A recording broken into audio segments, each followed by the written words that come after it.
Assalamualaikum warahmatullahi wabarakatuh. Yang saya hormati Ibu Tasmini selaku dosen materi kuliah Psikologi Konseling kelas BKIA.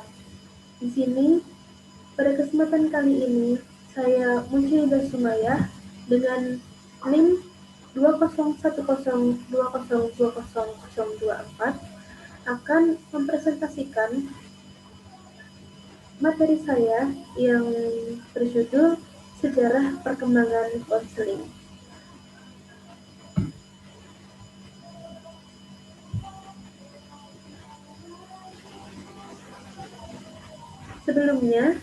Sebelum menuju sejarah konseling, tentunya kita bertanya-tanya, apa sih bimbingan dan konseling itu? Secara umum, bimbingan dan konseling adalah bentuk pelayanan pada individu yang dominasinya ialah siswa, baik itu secara perorangan maupun kelompok, dengan tujuan membantu permasalahan dalam bersosialisasi atau mengembangkan diri secara optimal dan mandiri dalam hal pokok, yaitu seperti belajar dan berbagai jenis kegiatan pendukung dalam bermasyarakat lainnya sesuai dengan norma yang berlaku. Bimbingan konseling ini merupakan upaya yang dilakukan oleh pembimbing atau konselor secara proaktif dan sistematis. Nah, setelah kita tahu apa itu bimbingan dan konseling, kita belajar sejarah konseling. Bimbingan dan konseling ini lahir di Amerika pada tahun 1908 dengan berdirinya Boston Vocational Bureau pada tahun 1908 oleh Frank Parsons. Frank Parsons dikenal juga sebagai founder of the Guidance Movement in America Education. Gerakan Guidance ini berfokus mengajar anak dan remaja tentang dirinya, orang lain, dan dunia kerja, di mana tujuan utamanya ialah untuk membantu remaja dalam mengambil keputusan dalam karirnya.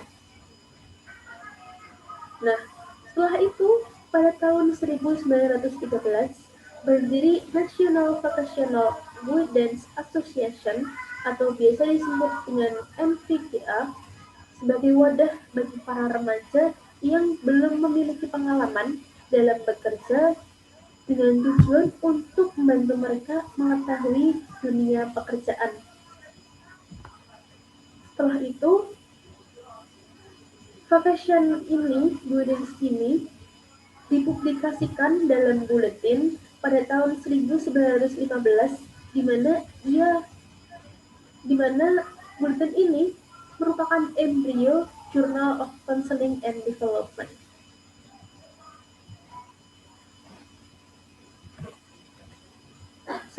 Setelah diterbitkan jurnal, pada tahun 1920, gerakan Guidance mendapatkan pengakuan, di mana para konselor yang telah berhasil lulus dari sekolah vocation ini, yang telah berhasil mempelajari ilmu konseling ini, ibaratnya seperti di wisuda, diberikan sertifikat, di mana setelahnya para konselor ini dapat mengajarkan ilmunya kepada masyarakat, khususnya di Amerika pada saat itu. Karena itu, para konselor mulai meluaskan bidang bukan hanya di dunia humanisme, dunia pekerjaan, namun juga di bidang education, di bidang pendidikan. Maka dari itu, meluaslah ilmu konseling ini dari para konselor ke sekolah-sekolah di seantero Amerika pada saat itu. Itu terjadi pada tahun 1930-an, di mana pada saat yang sama H. Williamson dan kolega-koleganya mengembangkan teori yang pertama konseling, yaitu konselor counselor rights yang bersifat direktif. Tak lama setelah itu, disusul dengan Clark Rodel, di mana ia mengembangkan konseling dengan client-centered approach. Ia pun juga mempublikasikan buku konseling dan psikoterapi. Masa berlanjut hingga pada awal Perang Dunia Kedua, dibutuhkan konselor dan psikolog untuk menyeleksi dan melatih individu dalam bidang militer dan industri. Nah, maka dari itu, United States Veterans Administration membiayai training untuk konselor dan psikolog. Nah, dari hal ini, meluaslah konseling ilmi bukan hanya di dalam dunia vocation, dunia education, tapi sudah menyebar di dunia military and industry. Jadi setelah bisa dibilang setelah Perang Dunia Kedua ini dapat dipastikan bahwa ilmu konseling telah menyebar di segala bidang aspek, bukan hanya vokasi, edukasi, namun juga di militer dan industri. Di mana seperti yang telah kita ketahui, setelah ini ilmu konseling pun menyebar hingga saat ini pun kita ketahui bahwa ilmu konseling ini sudah mencakup di segala aspek kehidupan.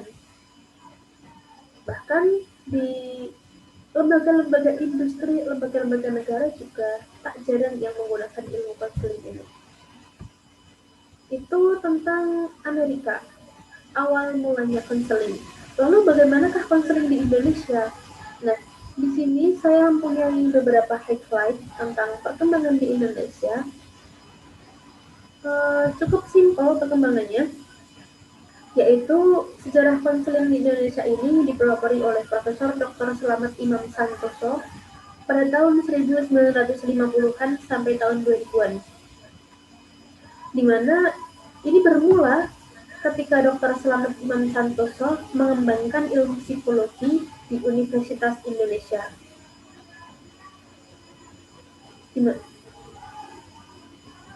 Ketika suatu universitas Indonesia sudah mempunyai mengembangkan ilmu konseling, tentunya diikuti pula oleh universitas-universitas lainnya untuk ikut mengembangkan ilmu psikologi.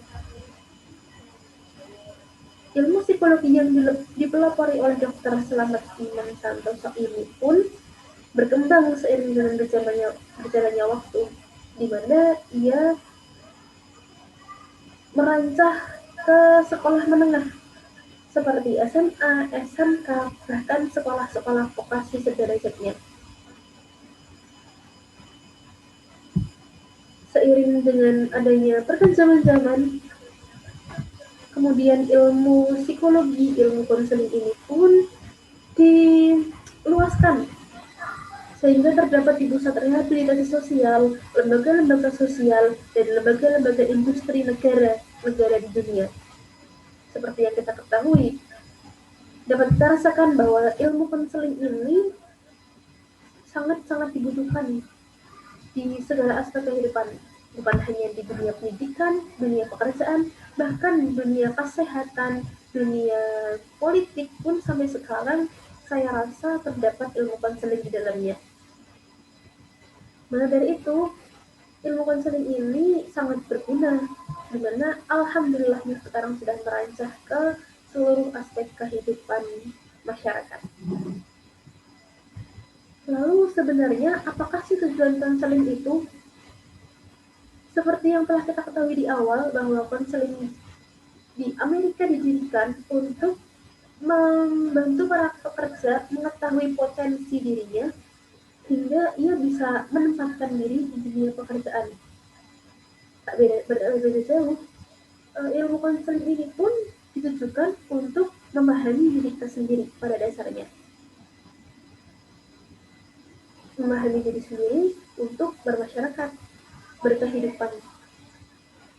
Seperti saya kutip menurut Wisnu Pramuja Utama, ia berpendapat bahwa tujuan konseling ialah membantu merubah perilaku konseling atau pelaku konseling agar lebih produktif, membantu pemecahan masalah baik masalah pribadi, sosial, belajar, karir, keluarga, dan rohani keagamaan, serta mendorong peserta didik atau di sini klien, para pelaku konseling, untuk mampu mengambil keputusan yang penting bagi dirinya dalam menemukan solusi sendiri untuk berkehidupan bermasyarakat di kehidupan selanjutnya.